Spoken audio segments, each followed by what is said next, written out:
Here's a number that probably didn't make it into your group chat. $166 billion. That's roughly how much money the US government is sending back to companies right now.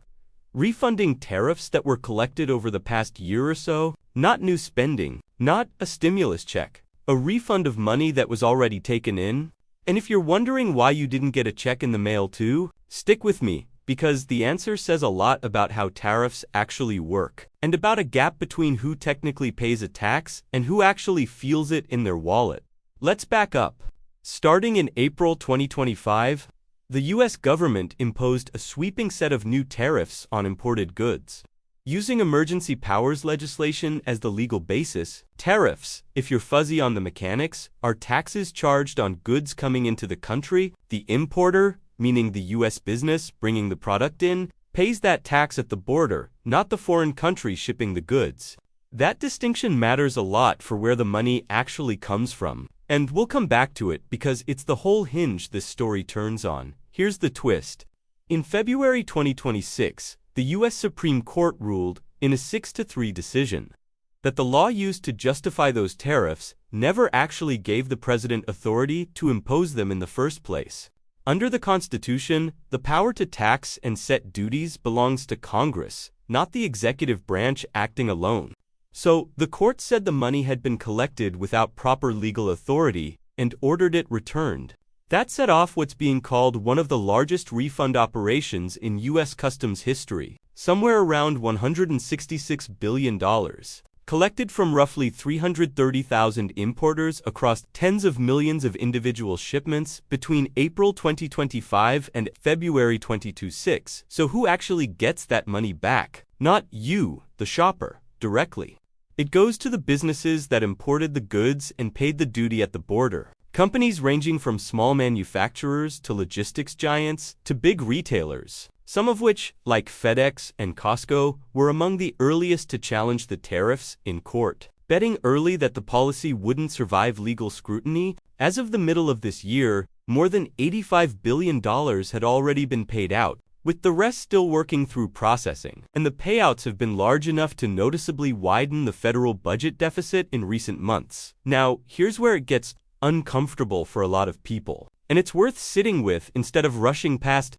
If a company pays a tariff, that cost usually doesn't just get absorbed quietly into a corporate spreadsheet. Economists broadly agree that tariffs function like a tax that gets passed along the supply chain, showing up as higher prices for consumers, at least partially, sometimes close to fully, depending on the product and how competitive that market is. So, during the months those tariffs were in effect, you were likely paying some of that cost every time you bought an imported product, or a domestic product made with imported parts, through a higher price tag at checkout. The company charged more, collected the tariff-inflated price from you, then paid the tariff to the government. Now that the tariff has been ruled improper, the government is refunding the company, not you. You already paid your share at the register, and there's no mechanism sending that specific portion back to individual shoppers, because there's no practical way to trace which of your purchases included a tariff markup and by how much, or how much of that markup any single retailer actually passed through versus absorbed themselves. This isn't a conspiracy or some hidden scheme. By the way, it's actually just how the plumbing of tariffs and refunds works. The tax was collected from importers, so legally, the refund goes to importers. Consumers were never the ones who wrote a check to Customs and Border Protection. Even if they effectively funded it through prices, that's the disconnect. The people who arguably bore a real cost aren't the people getting the money back, because the money was never technically theirs to be refunded in the first place. At least, not as far as the legal and accounting trail is concerned. The law follows the paper trail of who remitted the payment, not the more complicated, harder to prove trail of who ultimately absorbed the economic burden. It's also worth being fair to the other side of this, because the picture isn't as simple as corporations quietly pocketing a windfall. The companies receiving these refunds aren't just getting free money either. Many of them absorbed real financial strain while the tariffs were active, disrupted supply chains, squeezed margins, canceled orders, delayed product launches, and in some cases had to eat costs they couldn't fully pass on to customers without losing sales to competitors. Smaller importers were hit especially hard, often without the cash reserves or supplier flexibility that larger companies had.